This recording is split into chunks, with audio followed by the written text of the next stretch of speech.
Исәнмесез, эфирда яңалыклар чыгарылышы, студияда Роза Хабибуллина, алга таба койбер темалар турында кыскача. 38-13 йортында яшәүчеләр электр урлаучыга зорлана. Моның сәбәбе ниде?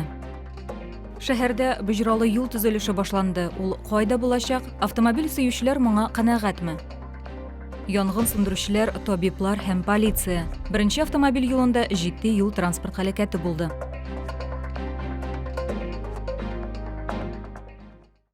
38-13 йортында яшәүчеләр электр урлаучыга зорлана. Моның сәбәбе ниде? Проблеманы хезмәттәшебез ачыкларга тырышты.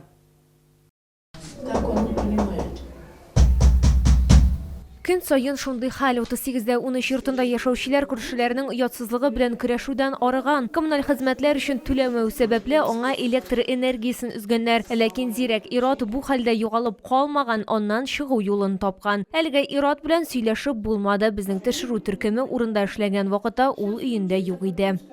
Күршеләр әйтүенчә, кичке сәгать 9-дан соң ул үз-үзеннән электр энергиясына тоташа, бу янгынга китерергә мөмкин. Тик күрәсең, шалылыны бу куркытмый. Ир-атның коммуналь хезмәтләр өчен 30 мең сумнан артык бурычы җыелган. Аңа карата электр шелтәренә мөстәкыйль тоташу турында акт төзелде. Хәзер аның язмышын хокук саклау органнары хәл итәчәк. В настоящий момент было принято решение в связи с тем, что было опасение, что будет произведено возгорание, и подключили данного собственника, то есть произведено было подключение, но вот сейчас работаем немножечко в другом направлении. Коммуналь хезмәтләр сүзләренчә, шалда яшәүче 100-дән артык кеше ай сайын электр энергиясеннән мәхрүм ителә. Шуңа күрә аларга коммуналь хезмәтләр өчен вакытында түләргә киңәш итәләр. Бу димәк, һәр айның 25-сенә кадәр исәп-хисап ясарга дигән сүз. Әгәр мондый мөмкинлек юк икән, идарәче компаниягә мөрәҗәгать итәргә кирәк һәм бурычны реструктуризацияләү буенча килешү төзәргә мөмкин. Лилия Гатина, Христина Балабанова, Ленар Солтанов, яңалыклар. Әгәр сезне берәр проблема борчыса яки шатлыклы хәбәр җиткерәсегез килсә, безнең редакциянең кайнар элемтә телефонына шалтыратыгыз. 51-31-31 номеры тәүлек буена эшли. Кызыксынган яки борчыган сорауларыгызны WhatsApp хезмәтенә дә юллый аласыз. Фотосурәтләрегезне һәм видеоларыгызны 8-939-311-31-31 телефоны буенча көтеп калабыз. Безнең хәбәрчеләребез сезнең белән элемтәгә кереп, проблемагызны хәл итәргә булышыр. Кирәкле җитәкчеләр белән күзгә-күз очрашырга ярдәм итәр. Бәлки нәкъ менә киләсе чыгарылышта сезнең мәсьәлә хәл ителер.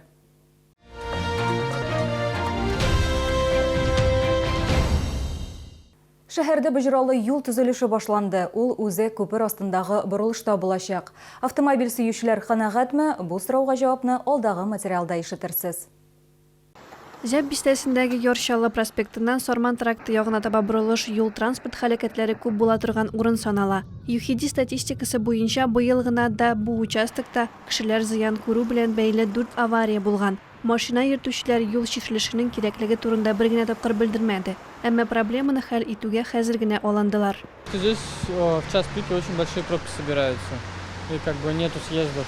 То есть, чтобы с заправки, например, выехать, развернуться в сторону Нового города, надо ехать опять же, то есть под мост.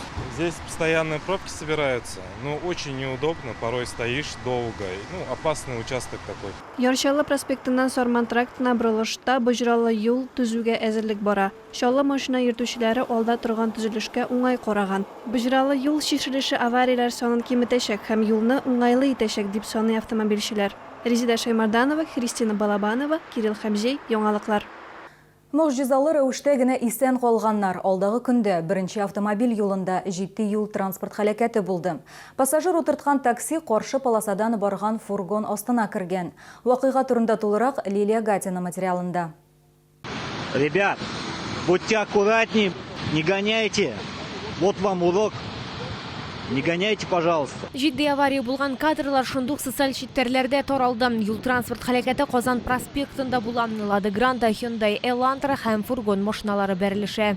Водитель автомобиля «Лада Гранта» 1979 года рождения, двигаясь по проспекту Казанский, по предварительным данным, при перестроении не уступил дорогу автомобилю, который двигался попутно без изменения направления движения, и совершил столкновение с автомобилем Hyundai. После столкновения автомобиль «Лада Гранта» отбрасывает на полосу, предназначенную для встречного движения, где он также совершает столкновение с грузовым автомобилем «Джак». Вакыйга урынына оператив рәвештә янгын сүндерүчеләр, табиблар һәм полиция килә. Иң көчле бәрелү такси йөртүчеләре әйдәүчесе ягыннан бул аркасында зыян күрүшүне машинадан коткаручыларга чыгарырга туры килә. Аны һәм пассажирны ошыгыч медицина ярдәме хастаханәсенә илтәләр. Пострадавшие поступили в больницу скорой медицинской помощи Набережных Челнов. Первому пациенту была оказана медицинская помощь, в госпитализации он не нуждался. Состояние второго врачами оценивается как средней степени тяжести. В данный момент получает лечение в травматологическом отделении больницы. Юл хәрәкәтендә катнашучыларның хәйбен административ тикшерү барышында ачыклаячаклар. Лилия Гатина, Ленар Солтанов, яңалыклар. Ел студенты 2022 шәһәр конкурсына гаризалар кабул итү кампаниясы башланды. Быел конкурс 16 номинация буенча узачак. Традиция буенча бәйгене шәһәр студентлары советы Нур яшьләр үзәге үткәрә. Югары һәм һөнәри белем бирүче мәгариф оешмалары, шулай ук шәһәр студентлары үз гаризаларын 15 ноябрьгә кадәр электрон рәвештә бирә ала. Алга таба 25 ноябрьгә кадәр конкурс экспертлары портфолионы бәяләчәк. 15 декабрьгә кадәр катнашучылар үзләрен Нур яшьләр үзәгендә тәкъдим итәчәк.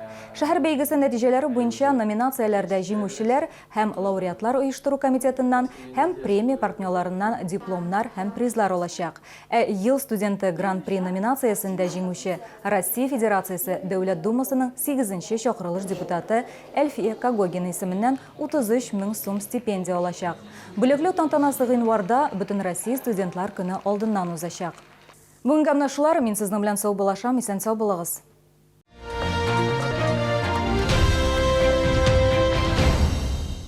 21 октября. Органный зал. Финалисты телепроекта «Голос». Эмиль Кадыров, Алла Рид и Шарип Умханов в вокально-театральном проекте «Голоса Градского».